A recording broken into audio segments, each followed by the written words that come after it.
Hi there and welcome to this Rethinking the Human Factor podcast with me, your host, Bruce Hallas. It's fantastic to have you here again with us on the show. For those of you who might be new to the show, then what is the show all about?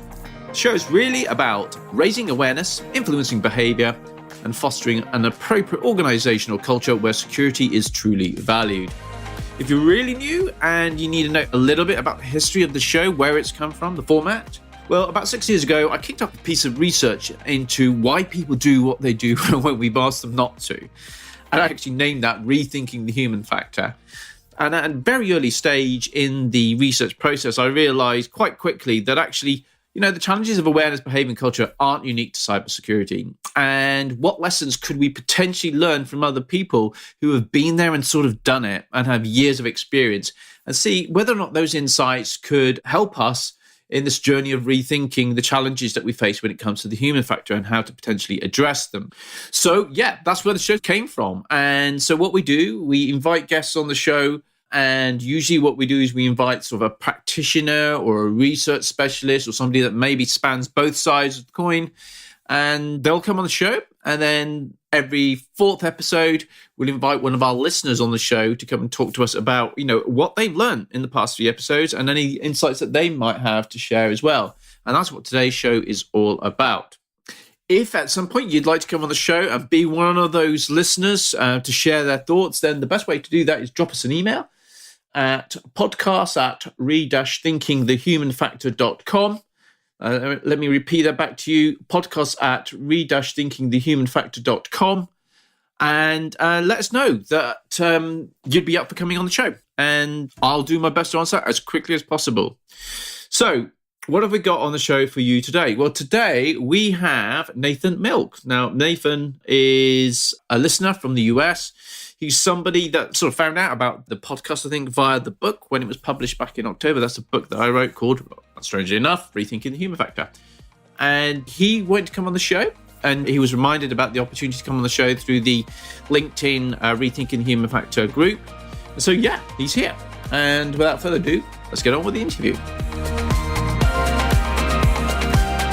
Hi there and welcome to this, the Rethinking the Human Factor podcast with me, your host, Bruce Hallas. It's great to have you here with us on the show today.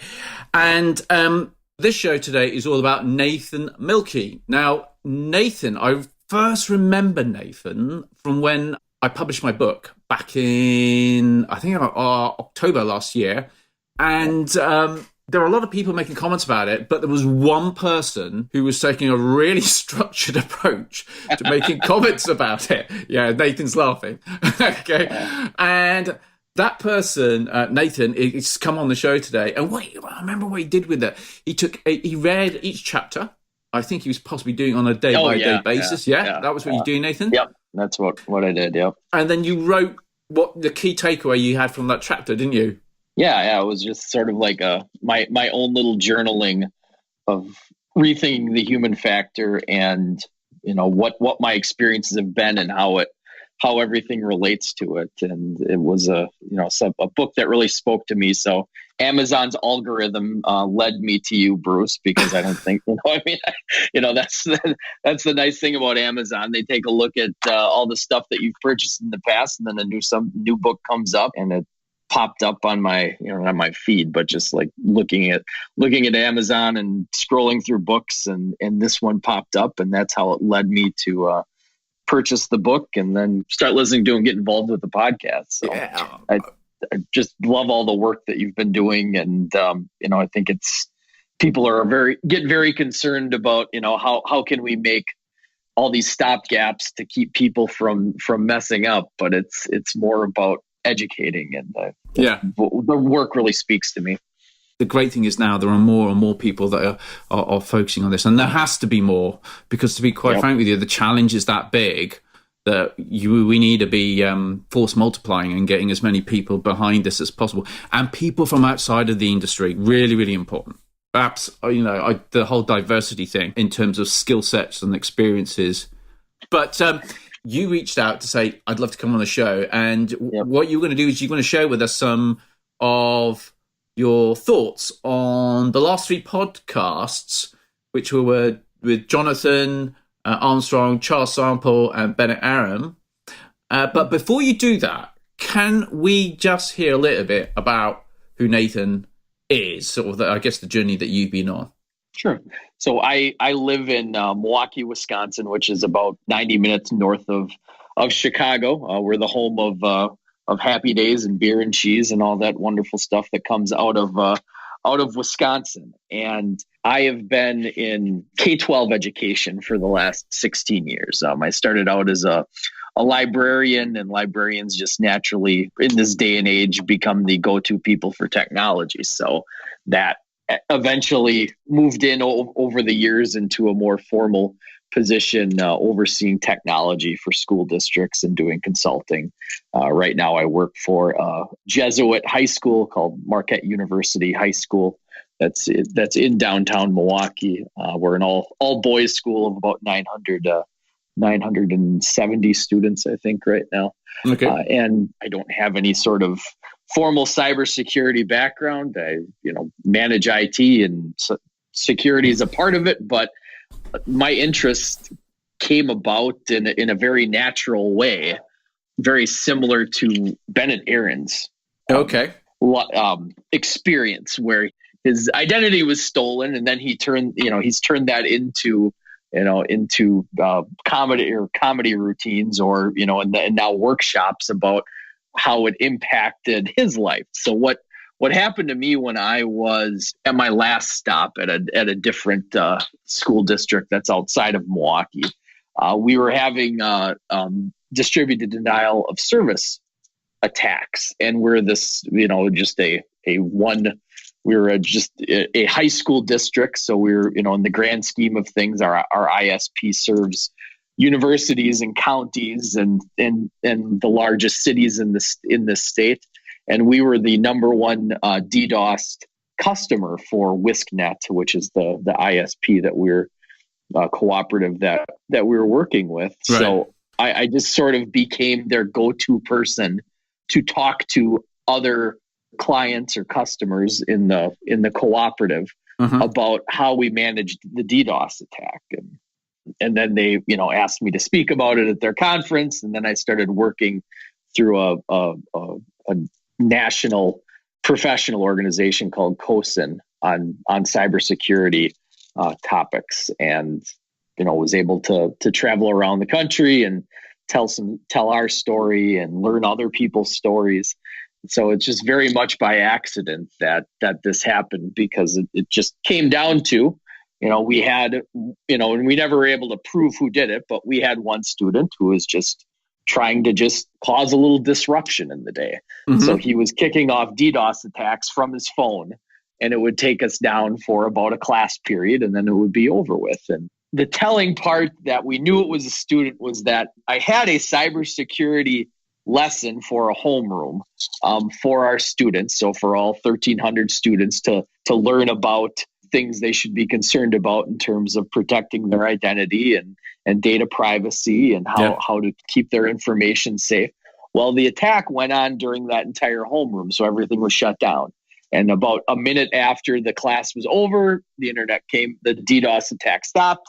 Everything went back to normal. So we knew, the classic American horror film, the calls coming from inside the house. Well, the attack was being kicked off from inside of our house, and so all of a sudden I became a DDoS expert for other schools and entities in Wisconsin. So, okay, that's how I ended up here. Okay. So similar to Bennett, but different.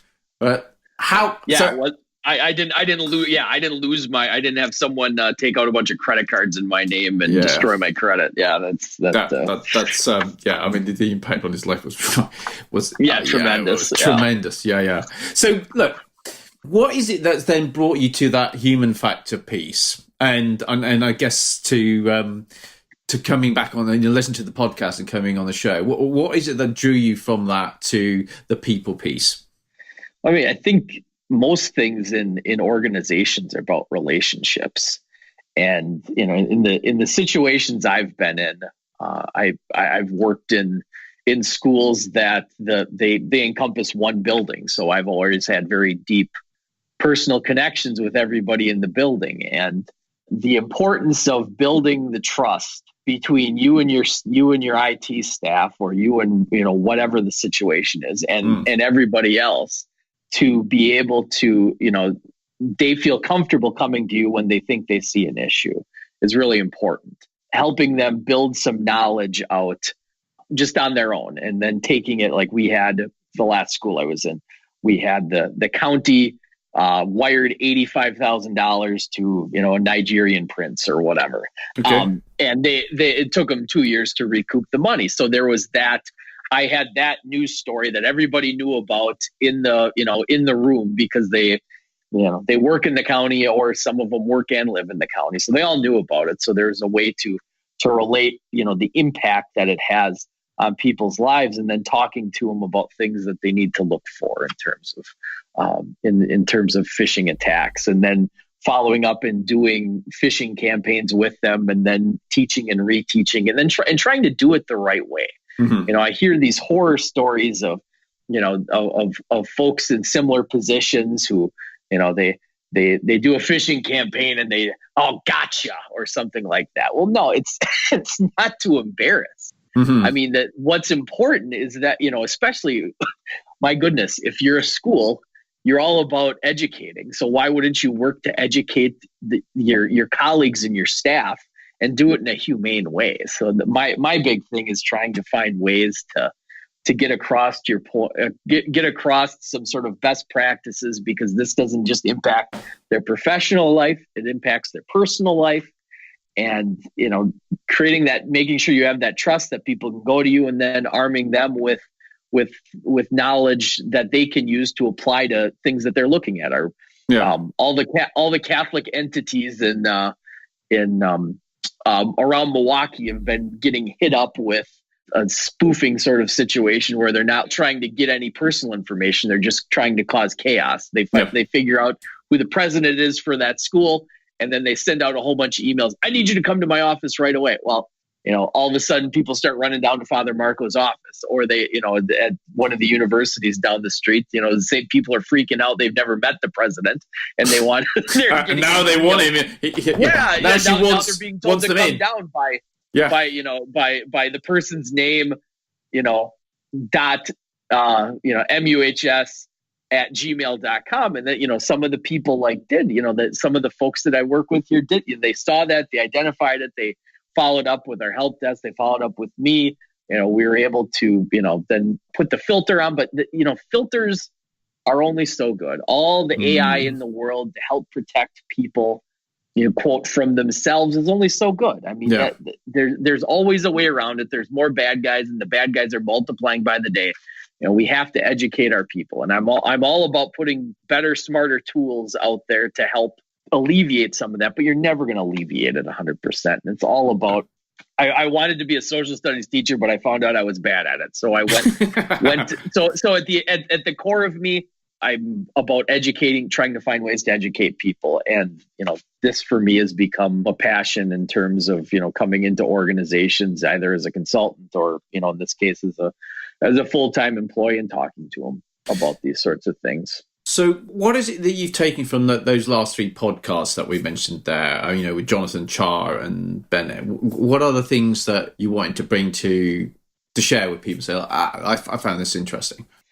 I mean, one of the things Bennett talked about was, he had mentioned that he didn't ask people whether they got arrested until they got a little bit further into the presentation. And I feel like that's something, like, when you're speaking to people, you need to sort of do some sort of warm up to get them comfortable with you, so they're willing to share things that, like, I don't ask people if they get, if they've ever been arrested like he has been. But there's a lot to work in the crowd that you're with, and getting them to a point where they feel like it's a conversation, and it's not just a stodgy sort of preaching to them about what are the things that they're supposed to be, that they should be doing or shouldn't be doing. Yeah. A lot of the things that he talked about with his speaking around the world really resonated with me. When I look at what Dr. Char talked about, and you hit on it, like, again at the end, how culture is an attack vector that she focused on at a couple of different points in her interview with you, I look at it that educators are incredibly empathetic people. That's why they're educators. And they want to help. They want to get, and they're rule followers. So they get a message from somebody who they think or from someone that they think is in a spot of authority. They want to please. They want to get it done. They want to turn things around so they can get back to, teaching kids or grading their papers. They're very trusting people. And that is an attack vector for folks on the outside, because I look at, I was talking about the kid, the denial of service attacks 100% of the time from people I've talked to in other schools. It's either by a student or a former student that's got an axe to grind, is bored, just wants to mess stuff up. But what people truly outside of the organization want to get their hands on is the thousands of kids that we have their data on in our student information systems. Right. So when you look at it from an outside perspective of someone who's looking to try to acquire data and then sell it wherever on the dark web or whatever, for Medicare fraud or to set up credit cards, they look at educators and they know that, the educators usually are people who are very trusting, who are going to try to please them. They're trying to be rule followers. And that's a weakness that they have. Yeah. That's a good weakness, because if we don't have an empathetic teacher, that's kind of a problem. Yes. So, I think that, because they talked about how in different countries, there were different sort of attacks. What was it like in Turkey, they were stealing passwords or whatever. That is something that attackers really focus on when it comes to educators, is just that they're naturally trusting people, and you just try to work in a little bit of healthy skepticism when they're looking at their email. Yeah. And then they said there was Bennett and there was Charles. What about the conversation with Jonathan? Jonathan being the lawyer that we spoke to. One of the things that reminds me of a story when, in a past school, they accidentally posted on like they sent out the morning announcements to the staff, and somehow they accidentally put out people's social security numbers. Okay. Wow. Okay. And exposed those for about 45 minutes. Well, I didn't hear about it until 2 days later. Right. And I'm sitting there with our, we call the heads of school superintendents here. So I'm sitting there with the principal and the superintendent, and they're just still, people are coming back to him saying, well, what are you doing about this? My social security number was exposed. Like, what do you get? And I look at them and I go, guys, we have cyber insurance. Start there. Start with the insurance company, because the insurance company is going to tell you these are the things that you need to do. And, so, oh, okay. And one of the things Jonathan talked about is how he's gone into situations for rehearsals where people haven't even talked yet. The lawyer and, the IT people or the cyber people have never even talked before, but they need to work together in a case where there's been a breach. What are we going to do next? Oh my gosh, what are we going to do? And you have to do those sort of rehearsals. Yeah. You have to know the people you're going to be working with. Yeah. And you need to understand the people who are go-tos for that. Because I remember with the social security numbers, I remember hearing about it like via text message or whatever. I was at a conference.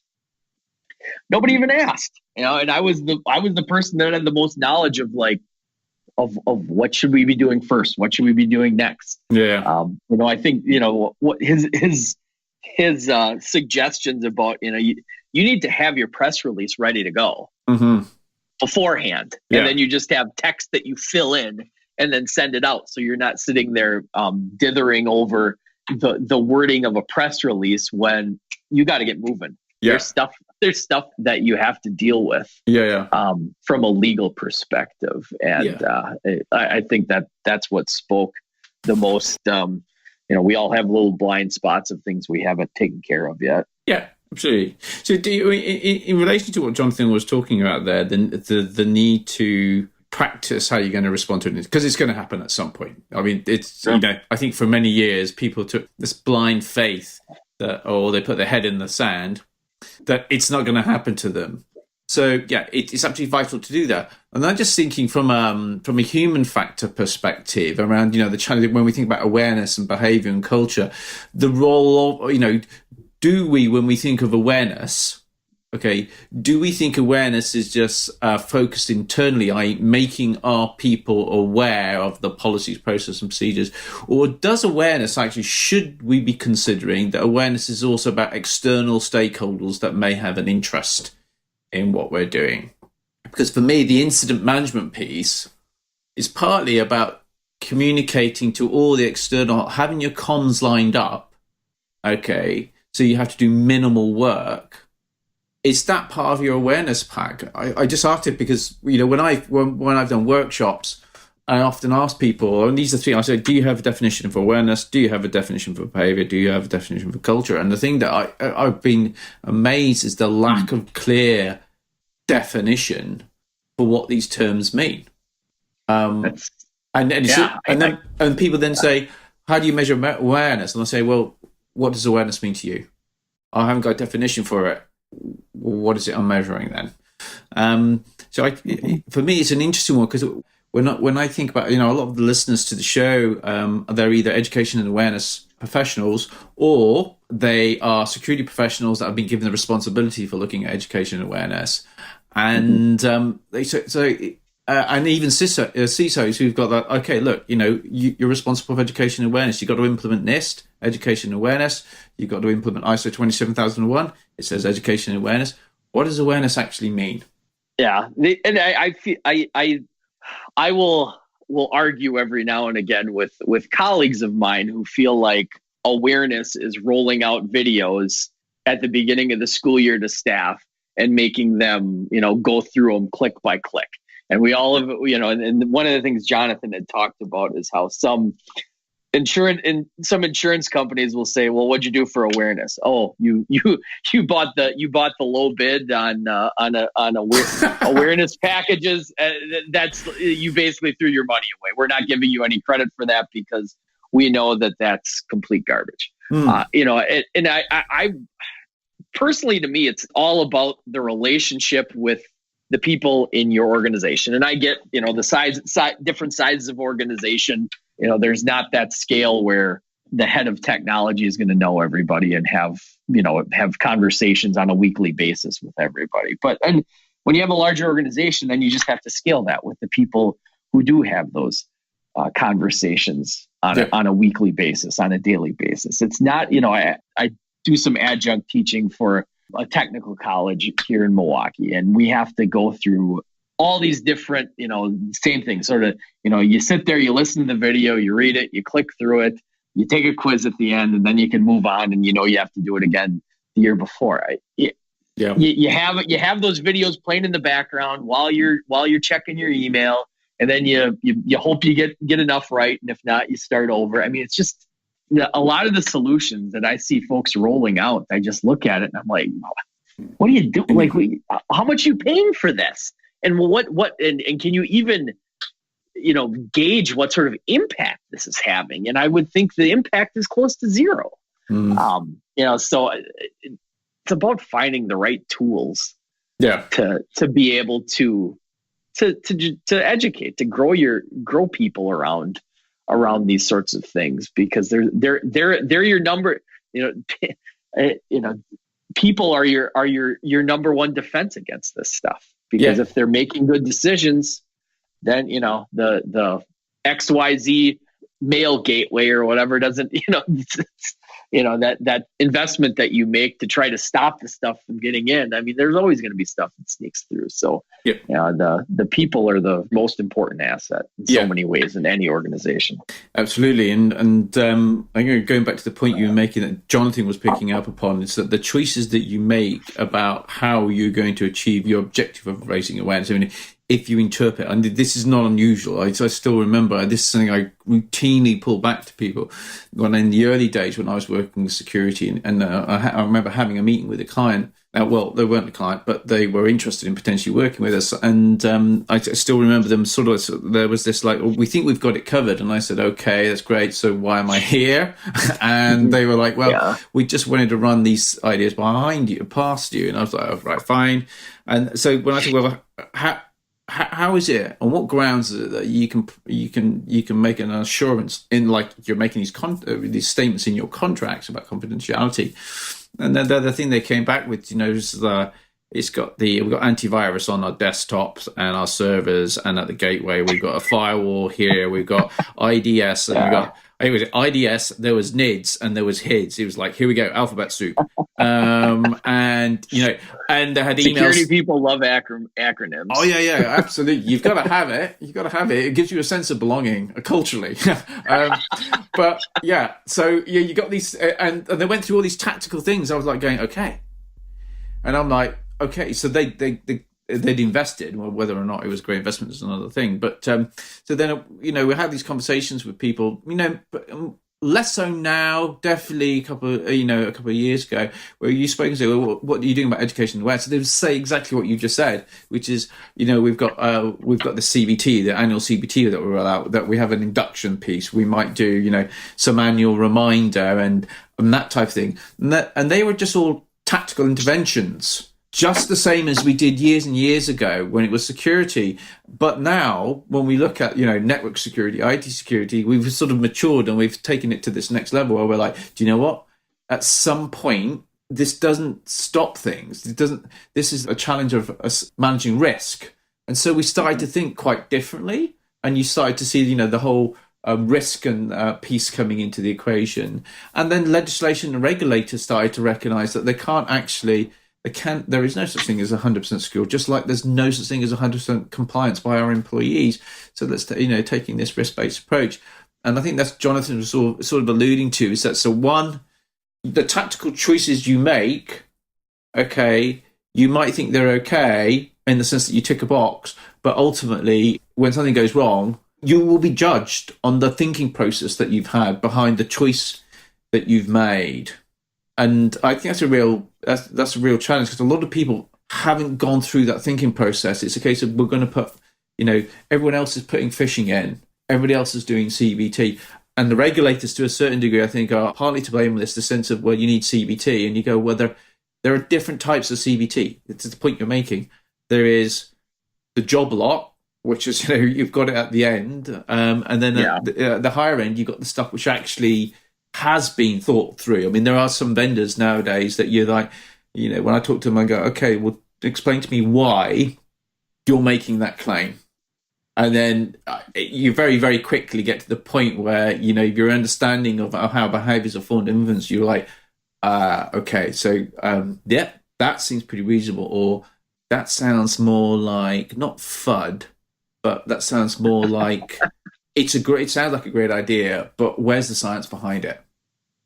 Where's the data? And if you're making decisions based upon like gut instinct, then you're probably not going to be making the right decision. So yeah, I think the interesting thing from speaking to Jonathan, and one of the reasons I got him on the show there, was the actual potential impact that has upon the rap on the knuckles that you get when the regulator has a chat with you.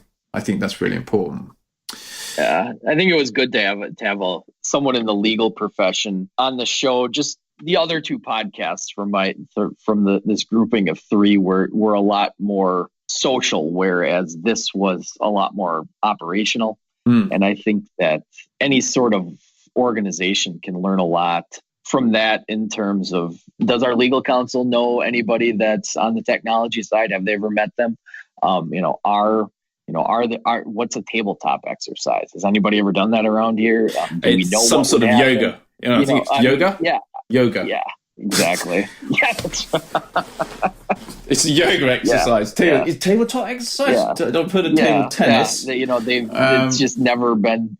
When I think about like the large organizations here in Milwaukee, like Rockwell Automation or Northwestern Mutual Insurance, Manpower, Harley Davidson. Those are the companies that, based on their size, they have made huge investments in their security infrastructure and having a whole bunch of people on board to be able to manage those things. And it's more like the medium to small size business that are just kind of flying by the seat of their pants on this stuff. And I think that's hearing some operational ideas is important for a lot of people in all sorts of different types of medium to small sized organizations. Yeah, completely. So Char, now she's somebody I've known for a number of years. Jonathan and I have known for a long time as well. And I remember the first introduction that was made to Char was on the grounds that I had been theorizing. Well, part of my research was about understanding the relationship between culture and behaviors and people making choices. And I've been speaking quite a bit about it to a certain individual who's known a lot about my work. And they basically introduced me to Char because she's sort of from that research side. And, over lunch, we basically talked this through and she was doing some work in that area. So, when she finished the research and we spoke, it was like, oh my gosh, it's great. The theory that I had about how that could be done. I mean, the science behind decision making, that's sort of quite well established. But the bit about, okay, so if culture does affect that, could I use that as a means of leveraging or designing an attack? And so when we had that conversation with Char, I thought that was really interesting. So then that's something that you picked up on there, is the fact that culture is a vector in itself. If you can understand the culture at play within an organization, and you were talking about within the educational system, the empathy, the following the rules were things that you've picked up. You're saying, oh, okay, so how can I design an attack that exploits that? Well, the other thing that I just comparing and contrasting organizations I've been a part of, when you look at the internal culture, and I'm talking about how happy are people, how filled by work are people every day, when it's a much more positive culture internally with your employees, there's a lot there. I've found there's a lot more ability to internalize the things that you're trying to get across to them with awareness, education, and the ability to be able to look at things critically and be able to react to them. Whereas in the past, being in toxic cultures, people they're either walking through the day like a zombie, or they see an email and they're scared and they just, that they just click on, like in a phishing scheme once, someone clicked and they put banking information into a Google form, right? Because they're busy, they're stressed, they have a lot going on. They just want to do this and get it over with and then move on. Yeah. I found in my current situation where it's a very positive environment that there's a lot more absorption of the information. There's a lot more openness in terms of willingness to come and ask for help if they're not sure about it, or be able to identify it and just say, oh, that the grammar on this one's off. Let's, I just want, that something looks bad about that. It's like, oh yeah, and if you take a look, it says mikemarco.muhs@gmail.com. So there's your other tell on that. The organization's culture has an impact on that, because if people are, the county that sent off $85,000 to someone somewhere. Yeah. If they see something and it's from and it was a spear phishing attempt where it was someone spoofing who the county executive was and sending it to someone in accounting. So the person in accounting pretty much never interacts, or very rarely interacts, other than saying hi in the hallway with the county executive. They see that, they go, oh my gosh, the county executive's really mad in this email that this money hasn't been transferred. Boom. And then there's no safeguards in place to stop and I think someone in one of your podcasts, the Russian proverb, trust but verify, they're just trusting, they're not verifying. And they're dumping $85,000 on the wire to who knows what. Or who knows where. And internal culture, it's not necessarily something that people would think about in these sorts of situations, but in my experiences, internal culture is, it's a big differentiator in terms of being able to successfully move the needle on awareness. Yeah, that's a really interesting point. I'm finishing a chapter for a book, and I've been asked to focus upon culture, and in part of that, I'm sort of alluding to the fact that culture is almost the environment within which we're making a choice. So I think in previous one, I think with the chat I had with Dan Arley, which was quite some time ago. Oh yeah, I listened to that one. That one was fun. Yeah, and in that we sort of you're making choices within an environment. Now that environment could be the workplace, it could be your home, it could be somewhere public, whatever. We're always making choices in our environment, and the assumption that a lot of people make is that you as an individual can make that choice without being influenced by the environment. That's so wrong. And if the environment, is the culture of an organization, and your point is absolutely spot on, is that if it's a toxic one, it's going to have an effect on you.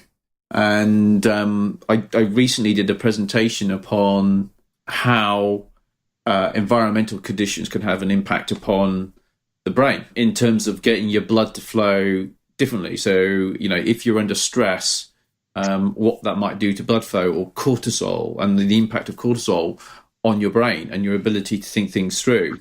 And, when you think about fight and flight, that whole thing that, you're suddenly on your edge, you're suddenly stressed out, cortisol's pumped into the body, and that peaks all certain senses which enable you to survive, but it doesn't really help your brain very much. No. And then suddenly you're like, whoa, okay. And you're like, right. So if you're working in an environment where you're stressed and you're releasing more cortisol than normal, and you're doing it all the time. And you're doing it all the time. Somebody's going to go, yeah, but I'm stressed all the time. I'm just used to it. And you're going, yeah, that's not quite how it works. But yeah, and I think this is really interesting because I know there's a guy called Tom Lamford who I've known for many, many years, and he's been doing quite a lot of work now. He's more of a focus. He's been a CISO in a number of different roles, and I saw something about him recently in a publication over here in the UK, and he was talking about the pressures upon information security people. I think particularly like CISOs, but I think those pressures are relevant absolutely everywhere, including with education and awareness managers. The pressures upon them to deliver within often very tight budgets, and actually the role of stress, and how actually stress just stops you becoming, at the end of the day, at a certain point, stress is okay. Past that point, stress can be pretty toxic and have a real impact upon you in terms of efficiency, but ultimately, worst case scenario, from your own physical health and mental health as well. So yeah, I think that the environment, the culture within an organization is definitely going to have an impact. To hit on, like you're talking about the stresses of folks that security is their job. There's just this. I believe from your average executive, there's still this belief that if security or IT is doing their job, then nothing bad's going to happen ever. And it goes back to what you had said earlier, what people have come on the show, and then a friend of mine that works in cybersecurity, Ryan Cloutier, who works out of the Minneapolis, St. Paul area in Minnesota. Your data breach is coming. Are you prepared for it? Is the line that he uses, and that's just so true. That something will happen at some point in time.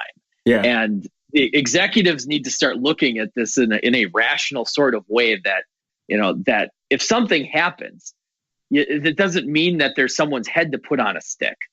It means that we need to look internally, and we need to learn from the situation. We need to be prepared to react to the situation, and we need to do some root cause analysis to figure out what happened, to make sure that that we see that blind spot, so it doesn't happen again.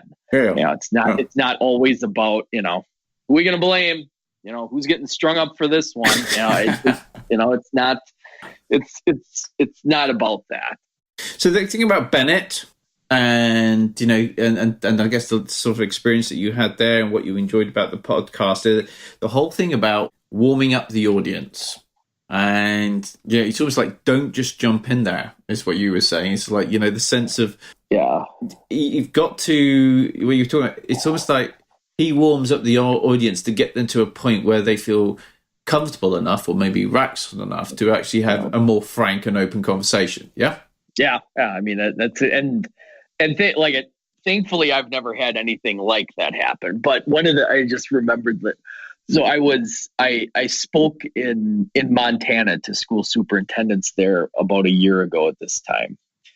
And what I do is I steal their story, because their story might not be at a total impact scale as Aaron's personally, but had a real impact on multiple communities in Montana. So their story, it's called the Flathead region of Montana.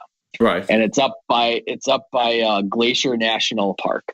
So up towards the Canadian border. So 3 school districts had a group of hackers, and they repeated this in Iowa and then I think a couple other places. So they were able to get into the student information systems for 3 districts that are all adjacent to each other. They got all the student information, they got all the parent information, they got all the phone numbers, the emails. They were able to get in access to administrator email accounts. They were texting parents. And when I tell this story, this is my warm-up story. And it's not to make them laugh. It's to tell them the seriousness of what can happen when student data gets infiltrated. Mm-hmm. So in each of these communities, these hackers were sending text messages directly to parents, threatening the kids' lives, threatening the teachers' lives, watching all the administrators' email accounts and seeing how they're talking back and forth.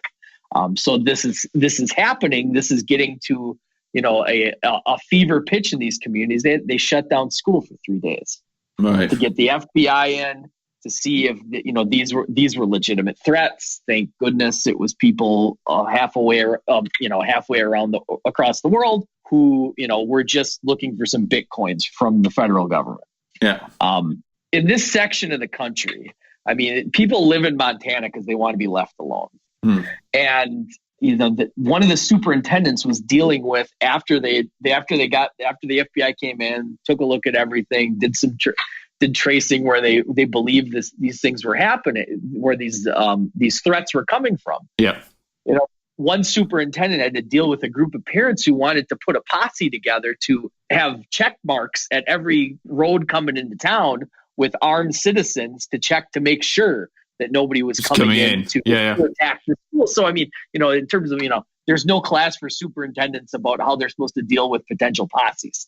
Yeah. So, impacting, kids' education for 3 days. There was no school for 3 days. The fear associated with what's going on. One of the superintendents, who was a very grizzled older gentleman who worked in schools in Alaska and Montana, said this was the first time in his life he's ever been scared enough to bring the shotgun in the bedroom with him when he went to bed at night, because these guys were, the superintendents, okay, we're going to meet at Harry's Diner to hash this out and figure out what we're going to do. Well, then all the superintendents got a text message from the attackers saying, hey, we'll meet you at Harry's. Make sure you order some eggs for me for the breakfast meeting. I mean, they were in everywhere. Yeah.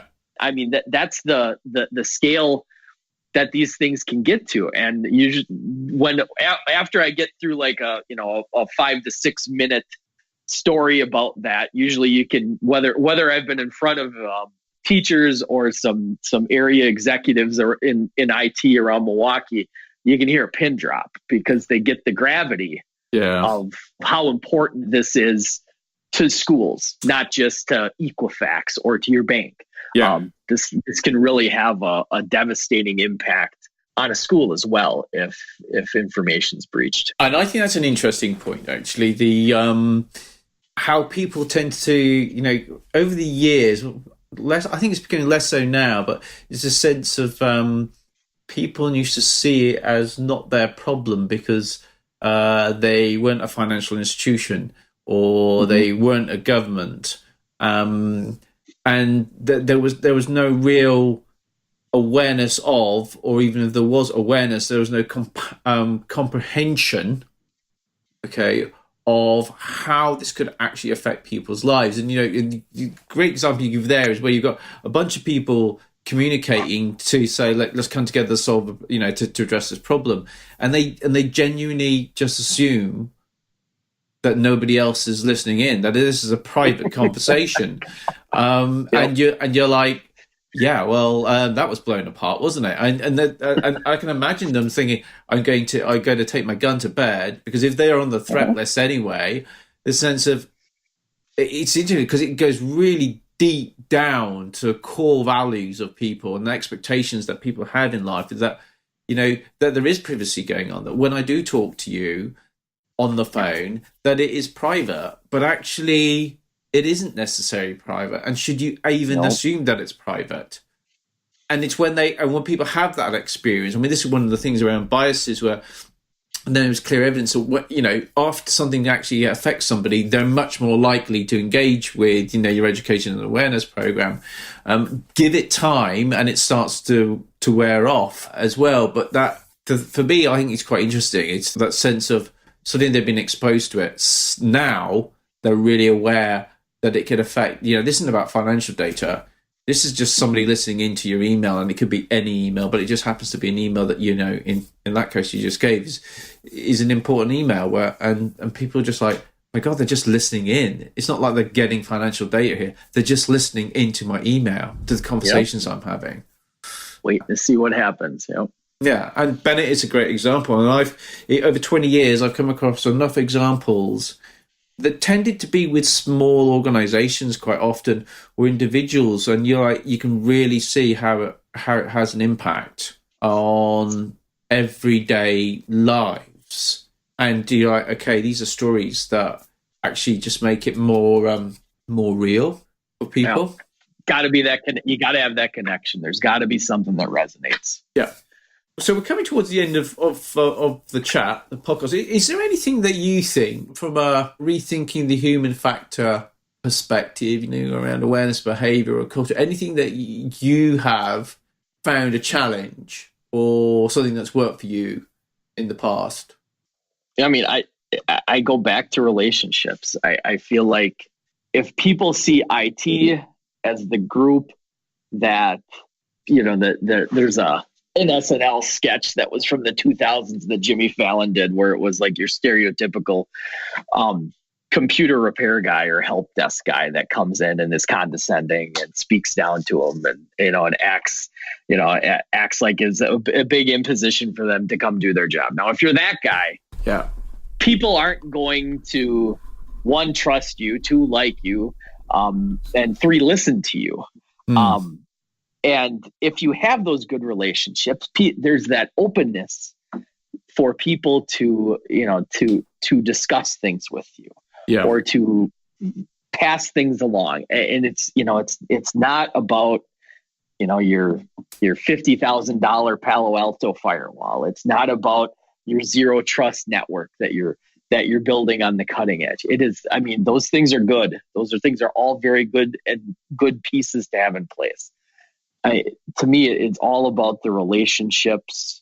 And when the tech college that I teach at, I teach IT support classes, and I say ad nauseum to the students that it's all about how people view you in terms of whether you're helpful, you're friendly, you're approachable, you're there to serve them, or you're not.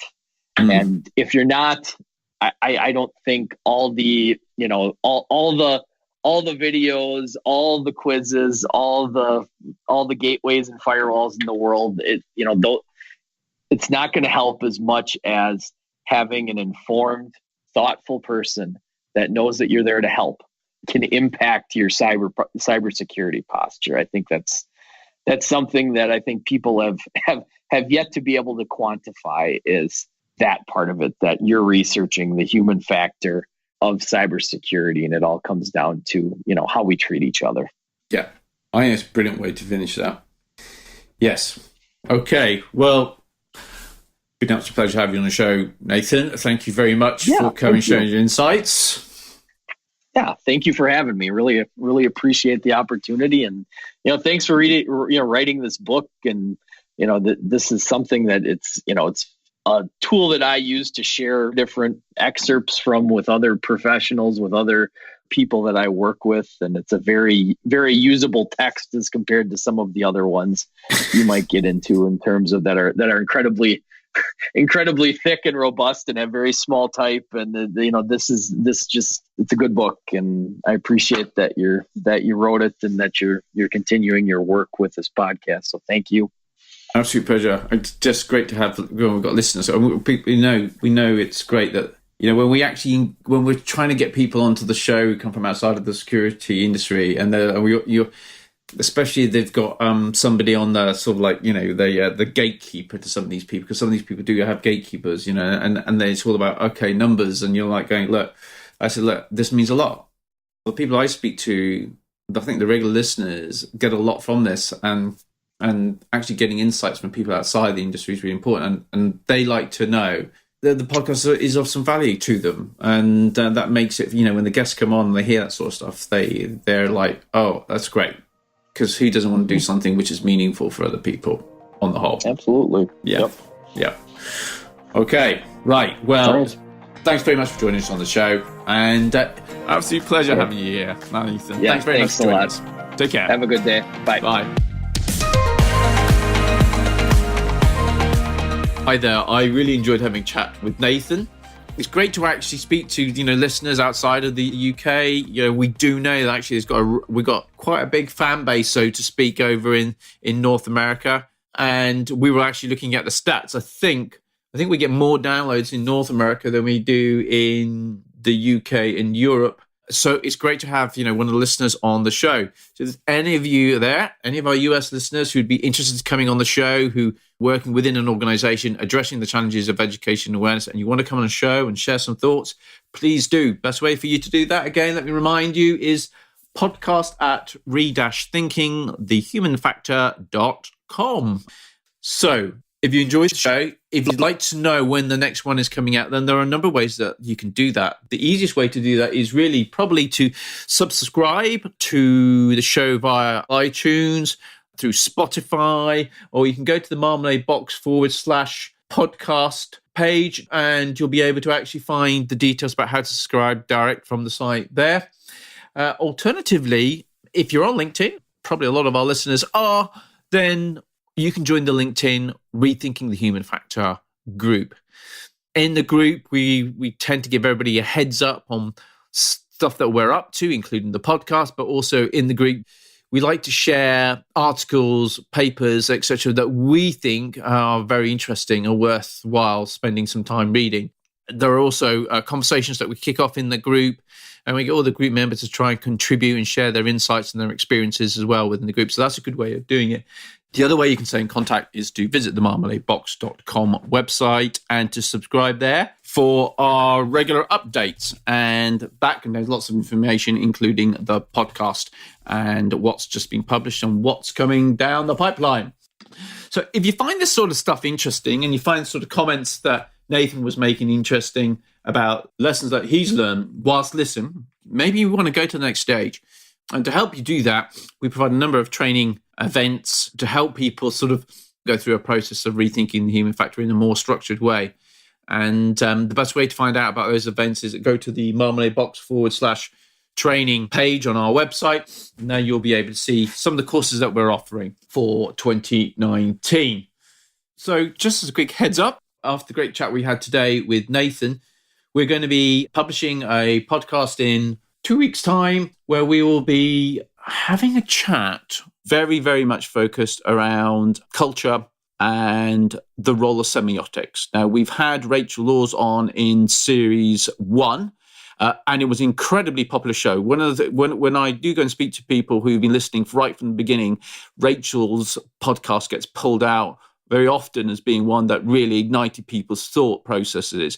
So we asked if Rachel would come back on the show, and she was really up for it. So yeah, we've got another podcast with Rachel coming next, I believe, on the show. Right. Well, without any further ado, I think it's best that I'll let you get on your way. You're all very busy. It's been an absolute pleasure to bring more insights to you and to bring one of our listeners to the community as well and get them to share their insights. And I hope you found it of some value. Thanks very much for listening. Bye.